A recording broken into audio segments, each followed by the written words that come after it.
نہمیہ اور اس کا چھٹا باب جو 19 آیات پر مشتمل ہے۔ جب سنبلت اور طوبیہ اور جشم عربی اور ہمارے باقی دشمنوں نے سنا کہ میں شہر پناہ کو بنا چکا اور اس میں کوئی رکھنا باقی نہیں رہا، اگرچہ اس وقت تک میں نے پھاٹکوں میں کواڑے نہیں لگائے تھے، تو سنبلت اور جشم نے مجھے یہ کہلا بھیجا کہ ہم ادنو کے میدان کے کسی گاؤں میں باہم ملاقات کریں، پر وہ مجھ سے بدی کرنے کی فکر میں تھے۔ سو میں نے ان کے پاس قاصدوں سے کہلا بھیجا کہ میں بڑے کام میں لگا ہوں اور آ نہیں سکتا،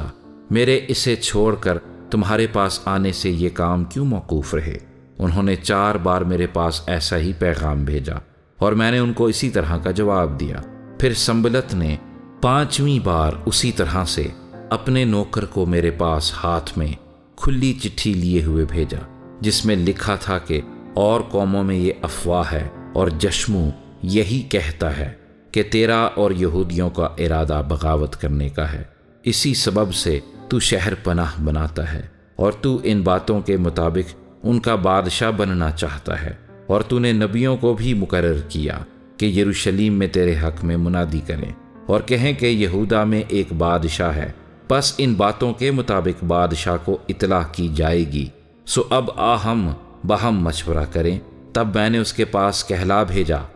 جو تو کہتا ہے اس طرح کی کوئی بات نہیں ہوئی، بلکہ تو یہ باتیں اپنے ہی دل سے بناتا ہے۔ وہ سب تو ہم کو ڈرانا چاہتے تھے اور کہتے تھے کہ اس کام میں ان کے ہاتھ ایسے ڈھیلے پڑ جائیں گے کہ وہ ہونے ہی کا نہیں، پر اب اے خدا تو میرے ہاتھوں کو زور بخش۔ پھر میں سمیہ بن دلایہ بن محیطیبل کے گھر گیا، وہ گھر میں بند تھا۔ اس نے کہا ہم خدا کے گھر میں ہیکل کے اندر ملیں اور ہیکل کے دروازوں کو بند کر لیں، کیونکہ وہ تجھے قتل کرنے کو آئیں گے، وہ ضرور رات کو تجھے قتل کرنے کو آئیں گے۔ میں نے کہا کیا مجھ-سا آدمی بھاگے؟ اور کون ہے جو مجھ-سا ہو اور اپنی جان بچانے کو ہیکل میں گھسے؟ میں اندر نہیں جانے کا، اور میں نے معلوم کر لیا کہ خدا نے اسے نہیں بھیجا تھا، لیکن اس نے میرے خلاف پیشن گوئی کی، بلکہ سنبلت اور طوبیہ نے اسے اجرت پر رکھا تھا، اور اس کو اس طرح اجرت دی گئی تاکہ میں ڈر جاؤں اور ایسا کام کر کے خطا کار ٹھہروں، اور ان کو بری خبر پھیلانے کا مضمون مل جائے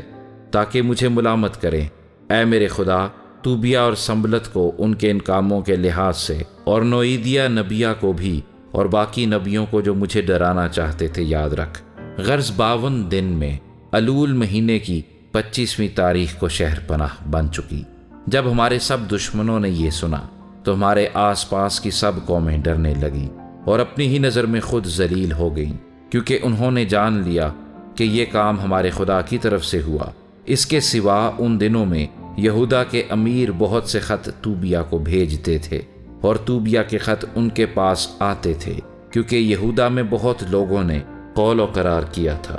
اس لیے کہ وہ سکنیہ بن ارخ کا داماد تھا، اور اس کے بیٹے یہوحانان نے مسلام بن برکیہ کی بیٹی کو بیاہ لیا تھا، اور وہ میرے آگے اس کی نیکیوں کا بیان بھی کرتے تھے اور میری باتیں اسے سناتے تھے، اور طوبیہ مجھے ڈرانے کو چٹھیاں بھیجا کرتا تھا۔